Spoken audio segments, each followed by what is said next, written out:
ಇನ್ನು ಮಂಡ್ಯದ ಶಾಸಕ ಗಣಿಗ ರವಿಕುಮಾರ್ ಒಂದು ರೀತಿ ಅಚ್ಚರಿಯ ಶಾಸಕರು, ಅಂದ್ರೆ ಸರ್ಪ್ರೈಸಿಂಗ್ ಶಾಸಕರು, ನಿಸ್ವಾರ್ಥ ಅಂತ ಕೂಡ ಹೇಳ್ಬೋದು. ಯಾಕಂದ್ರೆ ಪ್ರತಿ ಸರ್ತಿ ಬೇರೆಯವ್ರು ಒಳ್ಳೇದಾಗ್ಲಿ ಅಂತಾನೆ ಬಯಸ್ತಾರೆ. ಸೊ ಈಗ ಮಳವಳ್ಳಿ ಶಾಸಕ PM ನರೇಂದ್ರ ಸ್ವಾಮಿ ಅವರಿಗೆ ಮಂತ್ರಿ ಸ್ಥಾನ ಸಿಗಲಿ ಅಂತ ಹೇಳಿದ್ದಾರೆ. ಅವರು ಮಂತ್ರಿ ಆಗ್ಲಿ ಅನ್ನೋದೇ ನನ್ನ ಆಸೆ ಆಗಿದೆ.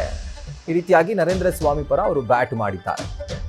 ನಾನು ಅವರ ಪರ ಇದ್ದೇನೆ, ನರೇಂದ್ರ ಸ್ವಾಮಿ ಅವರು ಮಂತ್ರಿ ಆಗಲಿ, ಸೀನಿಯರ್ ಇದ್ದಾರೆ, ನನಗೆ ಸಂತೋಷವಾಗುತ್ತೆ ಅವರಿಗೆ ಮಂತ್ರಿ ಸ್ಥಾನ ಸಿಕ್ಕಿದ್ರೆ ಅನ್ನುವಂಥ ಒಂದು ಖುಷಿಯನ್ನ ಅಥವಾ ಅಪೇಕ್ಷೆಯನ್ನ ವ್ಯಕ್ತಪಡಿಸಿದ್ದಾರೆ.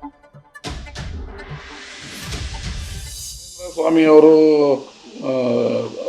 ಇದು ಮಂತ್ರಿಗಳ ಏನೋ ಎಂತ ರೇಸಲ್ಲ ಆಕಾಂಕ್ಷಿ ಇದ್ದಾರೆ. ಅವ್ರಿಗೆ ಕೊಟ್ಟರೆ ನಾನು ಅವ್ರ ಪರ ಇದ್ದೀನಿ, ಅವ್ರು ಕೊಡಲಿ ಅಂತ ನನಗೂ ಸಂತೋಷ ಆಗ್ತದೆ. ಅವರು ಆಗಲಿ, ಪಾಪ ಅವರು 3 ಸರಿ ಸೀನಿಯರ್ ಇದ್ದಾರೆ. ಅದ್ರ ಬಗ್ಗೆ ನನಗೆ ಗೊತ್ತಿಲ್ಲ. ಈಗ ಮಂತ್ರಿಗಳು ಚೆನ್ನಾಗಿ, ನೀನು ನೋಡಿ ಹೆಂಗೆ ತಂದಿದ್ದೆ, ಈಗ ಮಂತ್ರಿಗಳು ಚೆನ್ನಾಗಿ ಕೆಲಸ ಮಾಡ್ತಾ ಇದ್ದಾರೆ. ಅವರು ಕೃಷಿ ಮಂತ್ರಿ ಆಗಿ ಒಳ್ಳೆ ಕೆಲಸ ಮಾಡ್ತಾರೆ. ಅವ್ರ ಜೊತೆಗೆ ಇನ್ನೊಂದು ಮಂತ್ರಿಗಳನ್ನು ಕೊಡಲಿ, ನಾನು ಅವ್ರು ಆಗಲಿ ಅಂತ ಆಶಿಸ್ತಾ ಇದ್ದೀನಿ. ನಾನು ಮುಖ್ಯಮಂತ್ರಿನೂ ಅಲ್ಲ, ಮಂತ್ರಿನೂ ಅಲ್ಲ, ಸೀನಿಯರ್, ನಾನು ಒಬ್ಬ ಪ್ರಥಮ ಬಾರಿ ಗೆದ್ದಿರುವಂಥ ಶಾಸಕ. ನಾನು ಆಶಿಸ್ತಾ ಇದ್ದೀನಿ. ಅಸಮರ್ಥರು ಇದ್ರೆ ಕೊಡ್ತಾರೆ, ಸಮರ್ಥರು ಇದ್ರೆ ಕಂಟಿನ್ಯೂ ಮಾಡ್ತಾರೆ. ಅದು ಗೊತ್ತಿಲ್ಲ.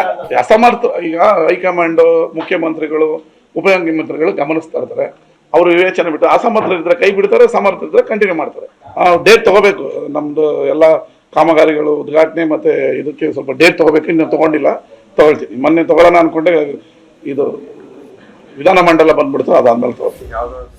ನಾನು ಯಾಕಾಗಲೇ ನಿಸ್ವಾರ್ಥ ಶಾಸಕರು ಅಂತ ಹೇಳಿದೆ ಅಂತಂದ್ರೆ, ಒಂದ್ಸರ್ತಿ DCM DK ಶಿವಕುಮಾರ್ CM ಆಗೋದನ್ನ ನೋಡಬೇಕು ಅಂತ ಹೇಳ್ತಾರೆ. ಆಯ್ತು, DCM ರೇಸ್ನಲ್ಲಿ ಅವರಿದ್ದಾರೆ, ಇವರಿಲ್ಲ, ಓಕೆ. ಇನ್ನೊಂದು ಕಡೆ ಮಂತ್ರಿ ತಾವೇ ಆಗ್ಬೋದಲ್ಲ, ಆದರೆ ಅಲ್ಲೂ ಕೂಡ ಇಲ್ಲ ನಮ್ಮ ಜಿಲ್ಲೆಗೆ ಇನ್ನೊಂದು ಮಂತ್ರಿ ಸ್ಥಾನ ಕೊಡೋದಿದ್ರೆ ತುಂಬ ಖುಷಿ ಆಗುತ್ತೆ. PM ನರೇಂದ್ರ ಸ್ವಾಮಿ ಅವರು ಸೀನಿಯರ್ ಇದ್ದಾರೆ, 3 ಸಲ MLA ಆಗಿದ್ದಾರೆ, ಅವರು ಈಗ ಮಂತ್ರಿ ಆಗಬೇಕು ಅನ್ನೋದು ಆ್ಯಂಡ್ ಆ ಮಂತ್ರಿ ಸ್ಥಾನದಲ್ಲಿ ನೋಡಬೇಕು ಅನ್ನೋದು ನನ್ನ ಆಸೆ ಅಂತ ಹೇಳ್ತಾರೆ. ಸೊ ಬಹುಶಃ ಯಾರಾದರೂ ನಿಸ್ವಾರ್ಥ ರಾಜಕಾರಣಿ ನಮ್ಮ ದೇಶದಲ್ಲಿ ಅಥವಾ ನಮ್ಮ ರಾಜ್ಯದಲ್ಲಿ ಇದ್ದರೆ ಬಹುಶಃ ಗಣಿಗ ರವಿಕುಮಾರ್ ಅವರೇ ಅನಿಸುತ್ತೆ. ಅವ್ರಿಗೋಸ್ಕರ ಅವ್ರು ಏನು ಕೇಳ್ಕೊಳ್ಳಲ್ಲ, ಬೇರೆಯವ್ರು ಚೆನ್ನಾಗಿದ್ದರೆ ಅವ್ರಿಗೆ ಖುಷಿ. ಆ ಒಂದು ನಿಟ್ಟಿನಲ್ಲಿ ಅವರೆಲ್ಲ ಹೇಳಿಕೆಯನ್ನು ಕೊಡ್ತಾ ಹೋಗ್ತಾ ಇದ್ದಾರೆ.